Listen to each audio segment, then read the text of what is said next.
Hi, my name is Jeff Malkin, president at encoding.com. We are a leading cloud-based media processing platform. And thank you. I have the privilege today of talking about how to leverage a hybrid cloud approach, or leveraging both public and private cloud compute resources to design and implement a very efficient cloud transcoding and media processing platform. The presentation's about 20 minutes, and happy to take some Q&A afterwards as well. Let's start off briefly with, what is video transcoding, why is it important, and why is it so complex? So with the proliferation of mobile devices, iOS, Android, Windows, and web browsers and smart televisions and so forth and so on, it's becoming increasingly complex for video content publishers to enable successful playback of their videos across all of these devices. The process of converting these files from the source format off the camera or out of the edit bays to all of these different flavors is called video transcoding. And at a very high level, the reason it's so complex is because there's a lack of standards across all of these devices and platforms. So that one video coming off the camera needs to be transcoded into many different output renditions. That's different codecs and different file containers, different screen resolutions, different codecs, et cetera, et cetera. The process of video transcoding is very computing intensive. So at scale, it's not only very complex to manage, but it's also can be very expensive. So when Amazon launched its web services, I guess it was about 8 years ago, we at encoding.com and others, recognized that transcoding could be sort of the poster child for leveraging public cloud computing. And there are a number of reasons why. So, first and foremost, I've worked now for the last 7 years at encoding.com with about, 10,000 different CTOs. And one thing that is pretty common throughout is the complexity and difficulty in projecting video transcoding capacity requirements, capacity planning. And it's, generally transcoding is very spiky in nature. So if you're a CTO, are you going to invest in hardware and software that manages the peaks, and therefore you have lots of underutilized CapEx often? Or do you invest for the baseline, and then when you do peak, you have very angry users, whether internally or externally, waiting, as video queues are lining up. So by leveraging what Amazon would call the elastic capacity of the cloud processing platforms are able to spin up and spin down compute resources dynamically to meet real-time demand, a much more efficient approach. Secondly, another fairly obvious benefit of cloud is cloud, right? It's global. So for content workflows, large media companies, large content aggregators, and so forth, who have to manage ingesting, storing, and processing content in global regions can leverage a single cloud platform that's deployed in all of these different regions, therefore minimizing the time and expense of moving content all over the place. Maybe a little less obvious, but arguably the most compelling reason for leveraging a software as a service cloud approach to media processing is the fact that the video technologies continue to change so rapidly. And when you invest in your own hardware and software and manage it in-house, it often is outdated long before the full cost is amortized. And it's very difficult and a giant headache to maintain the R&D on the latest and greatest. The new handsets come out, new DRM encryption formats, new adaptive bitrate formats, new closed caption, legal requirements, you name it, and the list goes on and on. So by leveraging a cloud-based software as a service who has domain expertise to manage that for you, it removes that, that big headache. And finally, leveraging a cloud model for media processing is the general SaaS, software as a service approach to pay-per-use. A utility financial model where it's a lot more efficient to pay for what you're using. In the case of encoding.com, we generally charge by gigabytes in and out. Other players charge by duration, others charge by asset, but the net result is you're paying for what you use. Now, is a public cloud media processing platform the end-all 100% best solution for all use cases? Absolutely not. There are a number of challenges for different workflows. So I think one that is getting increasingly important is the fact that the raw video files or the edit codecs, the edit files, are getting larger and larger. Think 4K. And now with raw files upwards of 100, 200, 300 gigabytes in size or more, moving those through the public internet into a public, compute architecture can be time and cost prohibitive. There are great tools out there like Aspera and Signient and other UDP tools to leverage, but still can be expensive. Security is also a concern. Now, for over the 7 years that I've been, helping to run encoding.com, I've seen security sort of get less and less of a concern, but I'm starting to see a little pickup recently, and I think that's because there's more and more premium content now coming online, through all the over-the-top distribution. So, especially for content that hasn't yet been released, security is a big concern. So clients want to be able to keep, high-value content behind firewalls. If you have live transcoding workflows, certainly latency can be an issue when leveraging a public cloud. You're talking about taking signals from an event, moving them up into a cloud, doing the real-time transcoding into multiple output flavors, and then probably dropping off at a CDN or origin as a service, or however you're distributing it. And when it's time critical, obviously that can be an issue. And finally, at massive scale, for large media companies and so forth, the usage economics can break down in a pay-per-use utility model.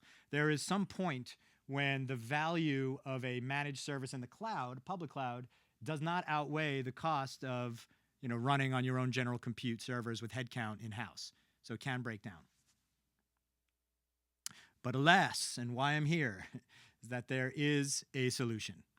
And it's the ability to leverage a media processing cloud-based platform that can orchestrate workflows both on private on-premise cloud and public cloud architecture. Think of it as cloud-managed, process anywhere. So let's talk about sort of what the compelling benefits are for leveraging both, sort of the best of both worlds. Well, we talked about one critical issue with public cloud being massive and secure files. So obviously, when you are leveraging a service that's using your own general compute resources and storage resources, you're able to keep those very large raw files, in your local storage in your own network. And that minimizes, obviously, moving that content and the cost of moving that content up into the cloud, into the public cloud. And of course, for premium content, you're able to keep it behind your own firewall, and your IT guys are very happy in managing that.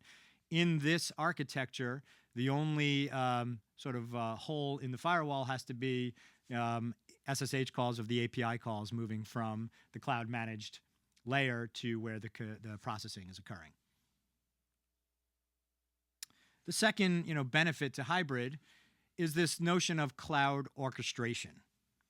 So the cloud manage of global compute resources. So within having a management layer in the cloud is able to, in real time, route jobs to whatever data center, whatever region makes the most sense based on the customer-controlled rules, whether or not the customer wants all processing to only occur on its own compute resources, or for us to monitor when capacity is full and then route those resources to the nearest cloud-based data center.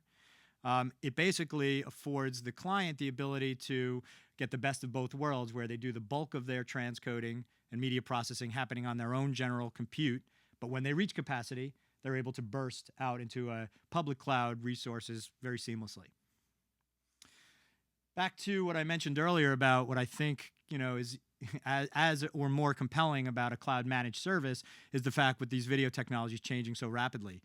7 years ago when encoding.com launched and when YouTube was, growing like wildfire, Flash was the output flavor of du jour, for web and soon, mobile distribution. Cut to 7 years later, which is not that long a period of time, and encoding.com just published our 2015 format trends report. Our average customer is now generating over 20 output renditions to cover all these devices and browsers and market, and Flash is the third or fourth most popular now. You have Apple's HTTP live streaming, you have multi-MP4, you have smooth streaming for Microsoft devices, et cetera. So not only are the devices increasing, but so are the requirements. And the requirements for workflow are getting more and more advanced. A lot around ad monetization now, real-time dynamic server-side ad stitching. With more and more premium content coming online, digital rights management is becoming increasingly important. And when you think about DRM, just like with video formats, there's really no one single standard in the industry. There's Google Widevine, there's Microsoft PlayReady, there's Adobe Primetime, Verimatrix, Marlin, etc. And often if you're an aggregator and you're working with various studios, they're going to have their own requirements, and you have to be able to support all of them. So a managed service, whether it runs in public or private, it's their job to stay on top of the latest and greatest, so you don't have to. The way that encoding.com, for example, has architected its platform is we basically add new engines underneath a unified API. Today we're running about 30 engines. Years ago it was one engine. We started with FFmpeg way back when. And now it's multiple transcoding engines, closed caption conversion engines, Dolby, image processing, DRM encryption engines, etc. And so you want a platform that is able to implement new engines such that the client only has to integrate an API once, but get access to an ever-increasing set of features.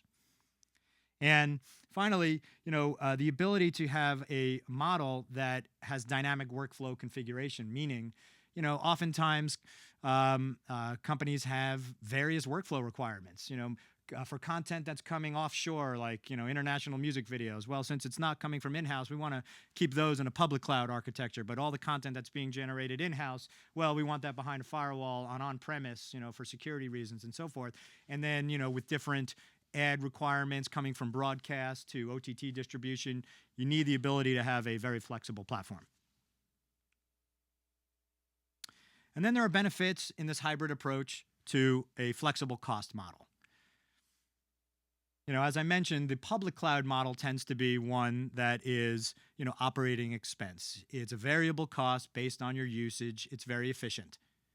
But when you reach a certain scale, again, it can be too expensive, and it would make more sense to have processing running on your own general purpose compute and storage. So you get the benefit of, let's say you want to run a cloud managed private cloud system where you invest in a certain amount of hardware and licensing of that media processing platform, but then when you reach capacity, it becomes a burst model, and where you're moving into an OpEx model. And having presented this and now working with a number of media companies on this specific hybrid approach, I can tell you this makes CFOs very happy. So on this slide, what we tried to do was provide a high-level architecture of what a hybrid media processing approach looks like. And, I'll speak to the slide a bit, and when watching this on video, you might want to pause the slide. But basically, it starts with, the various colors encompass where that part of the workflow is occurring. So in the orange, it's the cloud management layer, right? This is where, and this can live in, any data center, where the cloud media processing platform is managing the API controls, it's routing the jobs, it's in real time managing live encoding queues, it's providing control access and security requirements, and so forth and so on.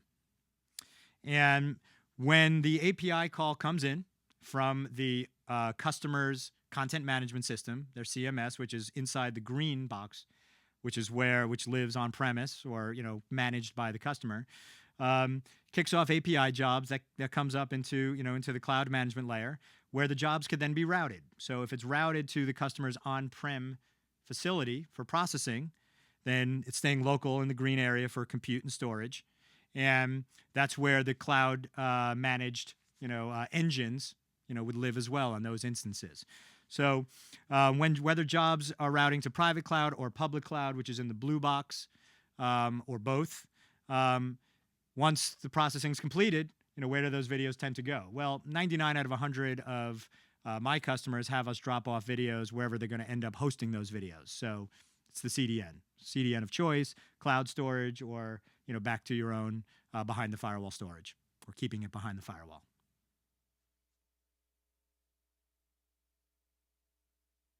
So in the conclusion, leveraging public cloud for transcoding and media processing for many customers is a very efficient approach because of the dynamic scale and because of the pay-per-use model. But there are an increasing number of workflows with content getting much larger now, and with the increasing volume of content coming online for OTT distribution, where, as I mentioned earlier, it breaks down a bit. And by leveraging the private and public cloud, you get the benefit of scale, but also the benefits of the economic model. And with a managed hosted approach, you get the benefit of the flexibility that's required with the ever-changing, landscape in our video tech world. Thank you.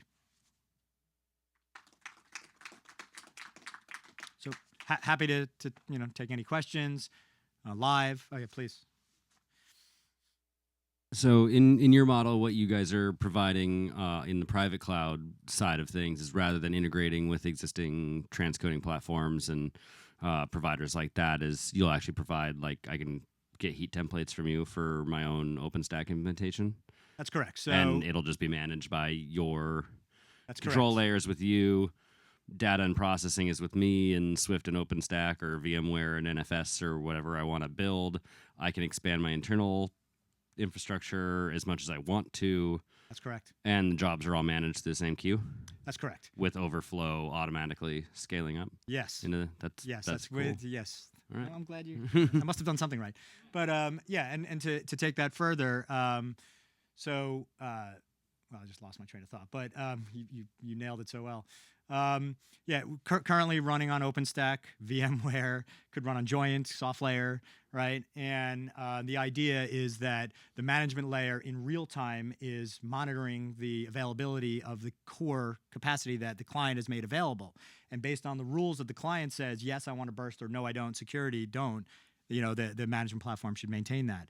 And it is a matter of replacing existing encoding farms, but some of those engines already live in our platform. So in our platform, we run transcoding engines that are both open source and commercial as well. You leverage the licensing? Is that managed centrally as well? Or yes, correct. Another good point. Thank you. Yeah. Yeah, so we manage the licensing for codec containers, et cetera, as well. Yeah.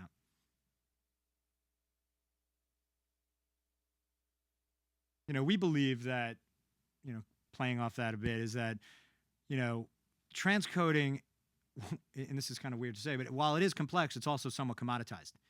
So it's really about the workflow automation and providing the managed service, the 24/7, the real-time SLAs, to maintain, that this is up and running at all times, and the latest and greatest. That's where the value proposition comes in.